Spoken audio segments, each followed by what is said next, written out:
সম্মানিত ভিউয়ার্স, আসসালামু আলাইকুম ওয়া রাহমাতুল্লাহি ওয়া বারাকাতুহু। আশা করি সবাই আল্লাহর অশেষ রহমতে ভালো আছেন, সুস্থ আছেন। এই চ্যানেলে আর একটি নতুন গুরুত্বপূর্ণ ভিডিওতে আপনাদের সবাইকে স্বাগতম। আজকে আলোচনা করব নতুন শিক্ষাক্রম বাতিলের দাবিতে রাজশাহীতে মানববন্ধন। বিস্তারিত থাকছে ভিডিওতে। এই ভিডিওটি দেখার আগে যারা এই চ্যানেলে একদম নতুন তারা অবশ্যই চ্যানেলটি সাবস্ক্রাইব করে পাশে থাকা বেল আইকনটি প্রেস করে দিন। আর যারা ইতিমধ্যে সাবস্ক্রাইব করেছেন তাদেরকে জানাই অসংখ্য ধন্যবাদ। নতুন শিক্ষাক্রম বাতিলের দাবিতে রাজশাহীতে মানববন্ধন। নতুন শিক্ষাক্রম বাতিলের দাবিতে রাজশাহীতে মানববন্ধন অনুষ্ঠিত হয়েছে। শনিবার 10 আগস্ট বেলা 11টার দিকে রাজশাহী প্রকৌশল ও প্রযুক্তি বিশ্ববিদ্যালয়ের রুয়েট সামনে এই কর্মসূচি আয়োজন করা হয়। এতে প্রায় অর্ধশত শিক্ষার্থী ও অভিভাবক অংশ নেন।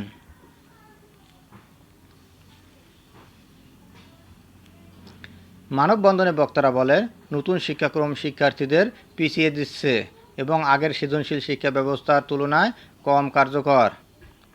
শিক্ষার্থীরা নতুন কারিকুলামের কারণে বই পড়ার আগ্রহ হারাচ্ছে এবং বিভিন্ন ধরনের ডিভাইসে আসক্ত হচ্ছে।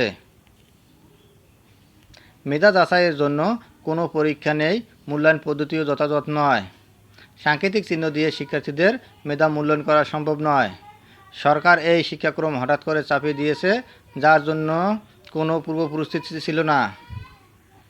এভাবে শিক্ষা ব্যবস্থাকে ধ্বংস হতে দেওয়া যাবে না, তাই নতুন সরকারকে শিক্ষা ব্যবস্থার পুনর্গঠন আহ্বান জানানো হয়।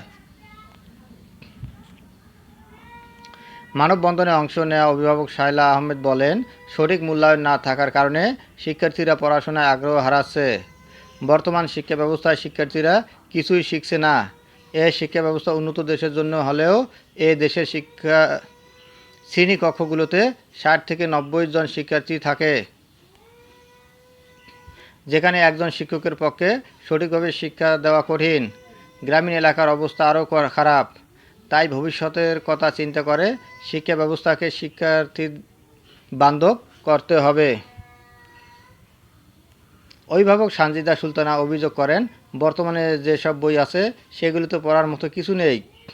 এভাবে শিক্ষা ব্যবস্থা ও শিক্ষার্থীদের ধ্বংস করা হচ্ছে। আগের সৃজনশীল পদ্ধতির শিক্ষা ব্যবস্থা ফিরিয়ে আনার দাবি জানান তিনি। মানববন্ধনে অংশ নেওয়া শিক্ষার্থীরা জানান, তারা নতুন শিক্ষাক্রম কিছুতেই বুঝতে পারছে না এবং তাদের শিক্ষকেরাও তা বোঝেন না। তারা এমন একটি শিক্ষা কারিকুলাম চায় যা শিক্ষক শিক্ষার্থী সবার জন্য উপযোগী হবে।